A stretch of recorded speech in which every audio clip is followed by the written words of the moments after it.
How's everything?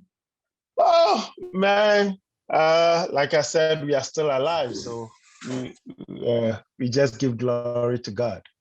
Okay, all right. So, all right, then we can start.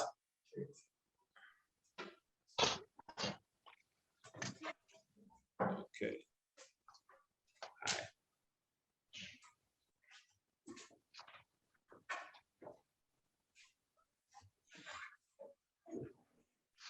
Okay, so let's start. First off, I want to say congratulations on your new single. We will try to say latest single actually, which is quite doing well on YouTube and all the DSPs, the audio platforms. I listened to it. I really like the song. It's incredible. Thank you. Congratulations on such a nice record. But one of the things I find very interesting, I need to ask, is your name. How do you pronounce your name? Onyansapow. Onyansapow. Yeah, Bowanopo. Okay, so Bowanopo is actually the response. Oh, okay. All right. That's cool. That's very cool. But for those of us that don't know, what is the story behind the name Onyansapow? Oh, okay. It's very simple. When I used to perform back in college, when I was at Takrady Poly, most of my friends really admired my lyrical content.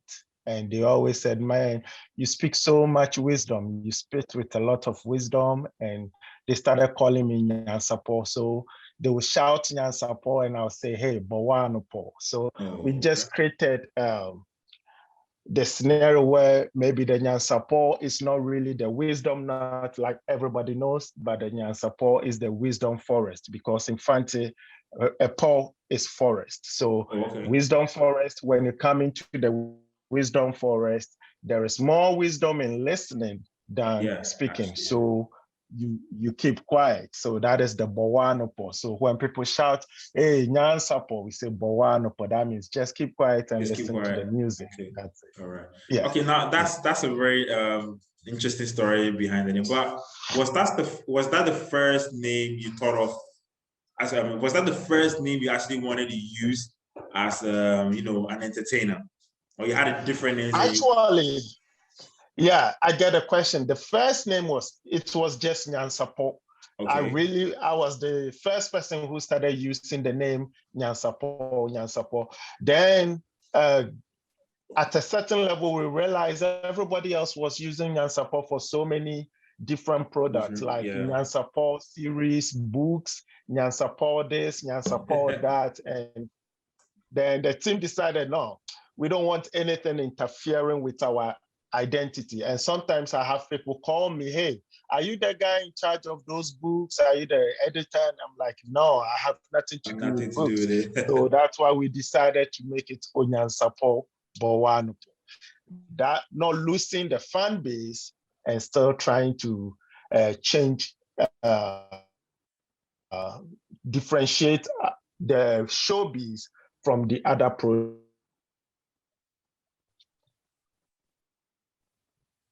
Okay. All right. So now tell us, for how long or where were you born in Ghana actually?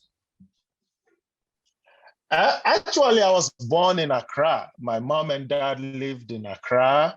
And then about 3 or 4 years, we were moved to Takrady because my dad was transferred. He used to work for, those days they called it African Motors, but now it's Tractor and Equipment or something like that. So we moved to Takrady, and I lived in Takrady. I schooled in Takrady, and basically almost all my life I lived in Takrady. And then I went to Adisade College for 3 years. That was the only time I'll say I got out of Takrady for a little bit. And then after that, I did my national service at Hafasini Senior High School. And I ended up living in Hafasini for another 8 years before I came to the state. Yeah, so basically I'm a Takrady guy. Okay, so how was it like growing up in Tadi? I mean, how was it like the experience? I mean, everything put together. How was the family like? What type of family did you grow up in? Well, I would say I grew up in a small family, but we lived in a compound house where we saw everybody as family. Okay. So I grew up, we were only 4 in a family, my mom, my dad, and my big sister. Yeah. So, but we grew up in this big Inzima house with people from all walks of life, and we saw everybody as family. Once we lived together, you are my brother. And so that's true. even up to date, yeah, we call ourselves a brother, because we lived together and we grew up together. So that's how we saw ourselves. So I'm used to both the nuclear family and then the extended family. And to fall in the family is actually, would you say, quite small for the typical African family, because just you and your sister and then your parents together, that was actually very loving, right? Yeah, it was, but it came with its challenges. Sometimes I wish I was coming from a larger family. I had more sisters or brothers. But like I said, I couldn't feel how small it was because we had a lot of people around. Everywhere I went, everybody was like family to me because of the number of people around us. And that house, it was a city on its own, I would say, because a lot of people were living in that house. So big. I really didn't feel that I was coming from a small family because of all the other people I called family. Yeah. Now, for most musicians, their storyline coming into music has more to do with their dads playing records, their mother playing records, music they listened to growing up. What was the music life like in your family? Who was playing the most music in the house? What type of music were you listening to growing up? Well, I'll be very honest. I don't think there was anybody in my family who did music, and they never expected me to become a musician. I did not expect myself to become a musician. Oh, wow. That's but growing up, I realized my dad loves music. Like we were using cassettes, Cassette tapes, yeah, of course. So he will buy J. Adolfo, he will buy Amachi Dede, he will buy all Pozo Hayes, Lady Talata, all those names. And it was amazing because I found myself naturally singing along all those songs. And as a kid, people will come around, watch me whilst I'm playing it, and I'll be singing. So back JSS, like I had a lot of followers. I had a lot of friends who were just like me. We would make our own songs, like what we call the Jama. We would create our own Jama when we go to a smaller park to support the team or other stuff. But I still didn't think myself a musician or didn't think I'll go into music. But what happened was, back in Adisada College, I was writing a lot of poems. In fact, one of my friends, my best friend actually, she lives in London. Her name is Annabelle Mensalai. She introduced me to reading these bestsellers. So I used to read books from John Grisham and all the other American bestsellers. And I realized after reading each book, I had that urge to write something about the book. So I was into poetry. So back in Adisada College, I started doing poetry, writing poems for the school magazine. And then I realized people will go and steal my work. So the school magazine will be out, you understand? The magazine will be out. I could see my work in there, but the name under it wasn't my name. So that gave me some form of encouragement. I was like, whoa, I'm this good, because if I could write for people to go and steal it and make it their own, that means I'm good. So I started writing more poems. Then I came to Takrady Poly, and then I think it's just by design, everybody was trying to make friends. So sometimes something will happen in class and I'll start rapping with it. And then people started encouraging me, hey man, you good. We like the way you rap about this. So they started introducing me to those people who were doing real entertainment on campus. So one of the Aquaba shows, they invited me to come and perform. So my first song was Onyansapow. So I really didn't know what to do because it was my first major performance. So I went on stage, started performing, and I was like, Emma Onyansapow watare woni sika prepare kwaware obrane be wa minya me setare sendia bo wa minya me semen fere kone bebre to sabwa chichidie o taking a step one at a time obrone be say that's no crime senyo yoda minya si na empia kan ho sorry na ya right. So I realized everybody was just silent, so I didn't know what I was doing well. Oh, you were just mean. I was failing. You understand? So I was so confused. But immediately I was done. One of my friends came and hugged me and said, "Man, I don't think anybody can match the level that you've taken this performance to." And I got down, and my friends were like, "Man, you were so amazing. I didn't believe it was you." And that was how it started. And that's how the name Onyansapow started. And everybody, I realized people were coming from other places to come and see who this Onyansapow.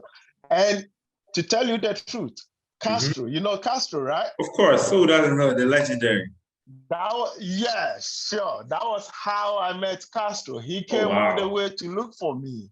Wow. And he was like, "Hey, man, I need you to feature me on one of your performances. Let's perform." And that's how we became good friends. Yeah. Wow. Okay. Now that's actually good. So I had a lot of questions, but since Castro is in the story right now, I would want to know how did you meet? Like, what was the conversation like with you and Castro? You know, I really didn't know him. His real name was Tio, and at that time, I don't think he was using the name Castro. So all I knew was Tio. And they will come, "Hey, Onyansapow, some guy, his name is Tio, he wants to see you, blah, blah." So I'll go outside. And he wasn't the only one who was trying to perform with me. There were so many other people. And at that time, he was in Castro. So we just became friends. And I'm like, you know what? Anytime there is a show, just come around and we'll see what to do. But I think he was most of the time out of town, and then he will come back because he was also trying to find his feet and other stuff. So we were cool together. And later, when he made his first major hit, he made it with JQ. Is this Stradenam? Stradenam. Yeah. Stradenam, he made it. So based on that, I also started recording with JQ, and he was so helpful. He was showing me what to do, what not to do, especially considering the fact that it was my first time in the studio. He was very, very helpful. And so I even made a song with him later in life, and that was kind of a hit in the Western region, and people are still asking me to bring that song back. And I went to the riverside and I saw a beautiful girl. I took her to my house and she lay on my bed. I told her I love you, and she said I love you too. Aje from my house. Yeah, I made that song with Castro. He actually featured. Yeah, that's crazy. Okay. So now let's talk a little bit about education. You know, musicians sometimes have some quite different and amazing stories. You went to Takoradi Poly, am I correct? Yeah, very correct. So what did you study in school? I did civil engineering. I read civil engineering at Takoradi Polytechnic. And then after I graduated, I went to Hafasini to do my national service. So I was teaching physics and mathematics. That was when I started recording, because when I did not really plan doing music. I thought that was it for me at T Poly. So maybe I don't know. Maybe school, I don't know. But the pressure, like I got friends calling me, "Man, you can't let that talent die. You need to bring something out." And so I started recording but you know, doing music, it's not easy in Ghana. You understand? Of course, absolutely. Yeah, it's not easy. Yeah. So I did a couple of tracks with Kwabena too. Dabeyo, Koyacho, Wama to me now. I did that with Kwabena. And then I had opportunity to come to the United States. So I left everything behind, came to the United States. And since I've been here, I've been going to school because you want to know my educational background. I got a degree from St. Leo University, that is in Florida. And then I'm getting another degree in cybersecurity, which should be done by the end of this year. Yeah. That's amazing, Charlie. Yeah, man. You're not just a good rapper or lyricist, but Charlie. I mean, we have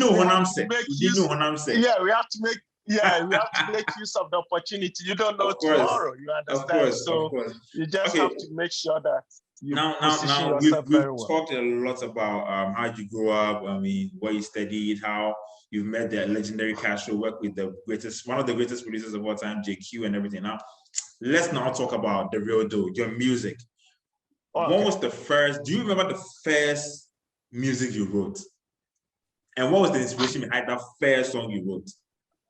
Yeah, that was the first music I wrote is the Onyansapow, the one I performed at the Akwaba Night. And because when I went to T-Poly, and most of my music, like most of the musics that I do, you see that I relate to them personally. So the Onyansapow was all the stuff that I was going through because I was so naive when I went to T-Poly. I didn't have a big brother to talk to me about tertiary life. And I thought it was just like I decided college. You go to school in the morning, you close, you come home. I did not know that you can go to school in the morning and then you will have no classes until in the evening. So I say my financial background wasn't that strong. I didn't have much support. So it was basically a tough time for me. That was how I brought up the Onyansapow, something just to encourage myself. So I got the lyrics whilst walking home because it was quite a distance. So when you are walking home, that's the time I get to reflect or meditate on stuff that was happening. So I started by saying, Onyansapow na ma me ho atete efri ashase nyasa na ete me na ma monsre me mo amasonte senke beduane mu anentrese ase. So I was just trying to encourage myself, you understand? Yeah. So I started the first verse I already gave you, and then the second verse I said senke beduane mu anentrese ase. Kanishinahwe ebiana ayeye power reho samu kwasho ma mebeyi obrempon hwase a na ntrese wewie kawano tum na sam obi afie matimene me fifiri medue browe fifiri amania mezimpo atomene asesre tamfo humi omode twene asesre brei mu ananti ebeka seme sombo pinentu minti adani omodambo kakra na kamesra yefa impaibo piara hu pia Bayo Sessene, Brian Botcheni, Yebewinti Yenda, Brian G. Yeni, Udjarin Sushepia, one Danny Brody. So it was just it was just a track I used to encourage myself a lot. And when I performed it, the response and the respect that I got encouraged me to do more songs. Yeah. All right, that's good. Now, so let's talk about your latest single, your new release that's making waves on YouTube and on all digital platforms. What is the title of the song for those that don't know the song? Well, it's Nothing Lasts Forever. Nothing Lasts Forever. Okay. Who produced the song and where were you when you wrote that song? Actually, I came to the States before I wrote that song.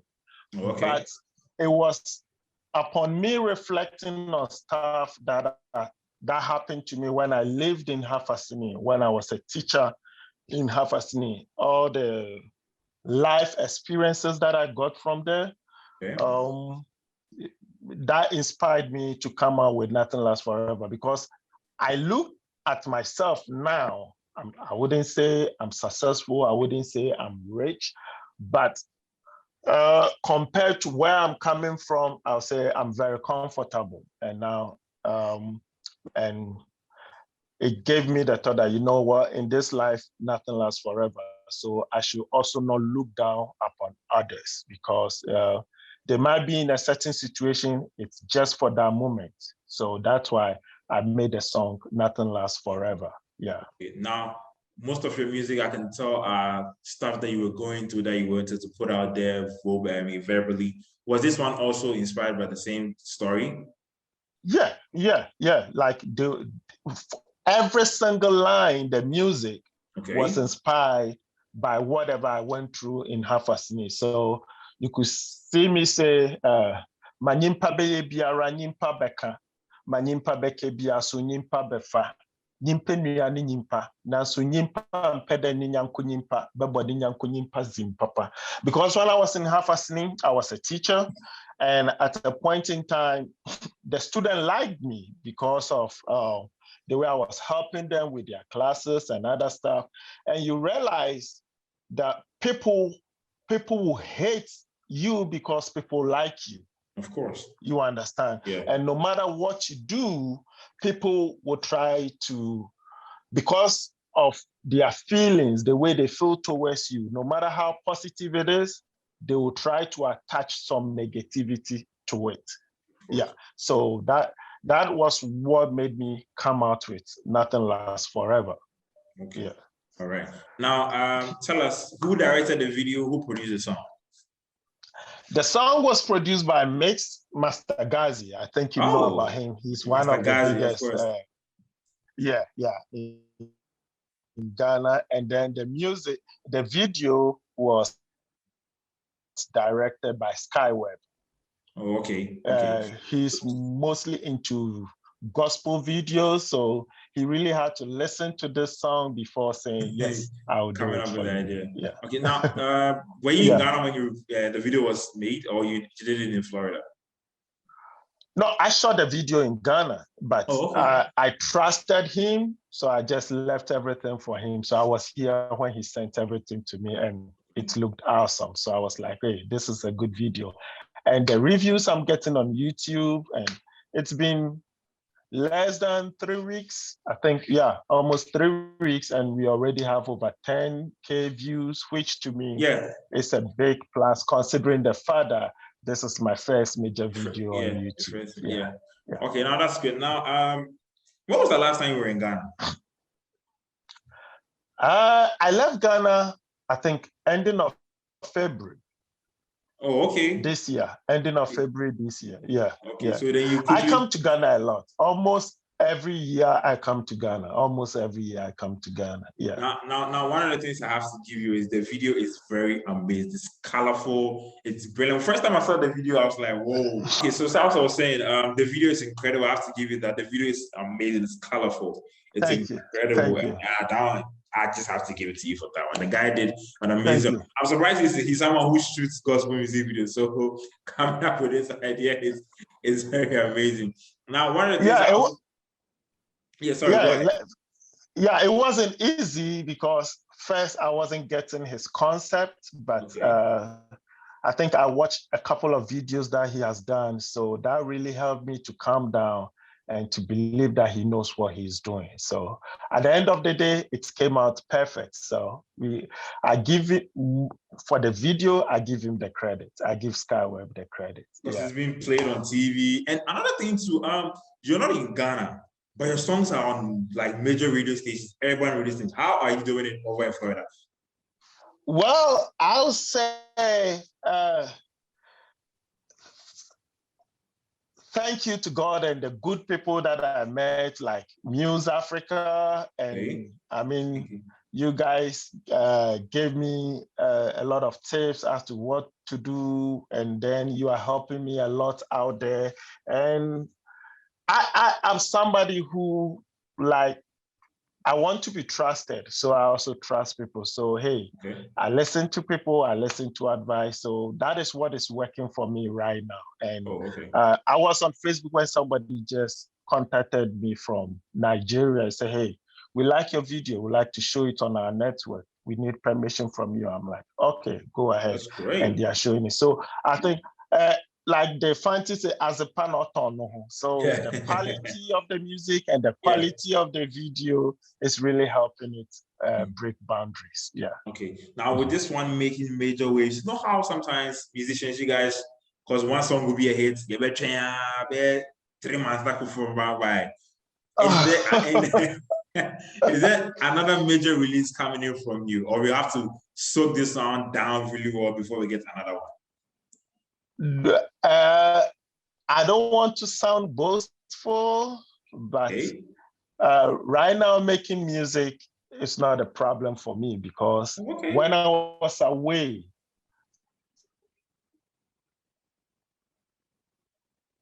I wanted a foundation for myself, and so I have so many songs. But within the next few days, my next song will be out, which is Remove. Yeah. Okay. And before we decided to bring the Remove out, I had already recorded Never Say Die, but we consider the moment that we are in, and we feel the Remove will fit into this moment we are in. Okay. Yeah. So within the next few days, we are going to bring out another single, which is Remove. Yeah. Okay. Well, it's not out yet, but can we get to know what's in between Remove? Because your storylines, your wordplay, your everything, I don't know. We didn't know when I'm saying them, I catch on that. So what is there in the song Remove? Okay, Remove is basically a song I made to awake. It's an awakening song. Well, considering what we are going through in Africa, it's not a song that I made for just Ghana. It's a song I made for Africa. So it's time for us Africans to wake up. It's a global song. It's time for us to wake up. It's time for us to change our mentality. It's time for us to take responsibilities for the things that we do, you understand? And it's time for us to change our situation because we can't always be saying, oh, and when you look at, I go to Nigeria a lot. I've traveled a lot. I've traveled extensively. I've been to Asia. I've been to Europe. I've been to, I don't know where I've not been to. And I can tell that in Africa, we are so much divided, either on tribal lines, either on political lines, or the social class even divides us. So it is time we need to talk about these things. So because if we know better, that's the only way we can do better. That's it. Yeah. So that's what the Remove. Now I don't want us to sound too political, but you've raised something very, sensitive and everything. But do you think because Udi or Onyansapow, so if you're giving the chance and the willpower to do something, what do you think is one thing that can unite Africans? We have to, like they say, charity begins at home, you understand? Right. And I think when I was a kid, one thing that I realized, anything that favors us, we accept it. If it's not in our favor, we don't accept it. Yeah. When I used to watch Azuma Nelson fight or Ghana Black Stars play those days, it's funny because I was watching with my parents and, we lived in a big house and some of the people will come. When we have a referee who is cheating the other opponent, we say that referee is good. Oh, referee, referee,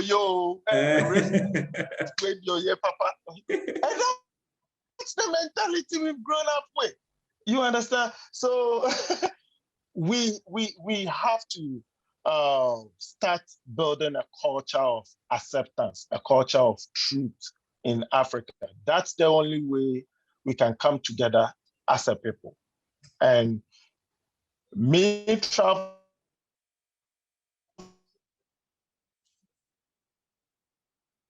around the world, $1,400.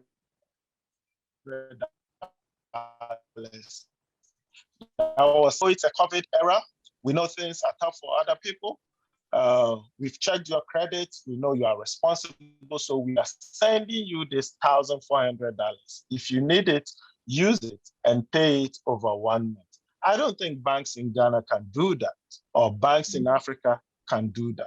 You understand? Because there is no trust. And so if we can't build trust for each other, there is no way we can come together with one mind. Yeah. All right. Now we spoke extensively. We covered your background, your history in school, music, everything. We've got to know about your new single, which is making good waves in Ghana and everything. When are we seeing you back in Ghana again? As soon as possible. You know, I'm planning to come back in October.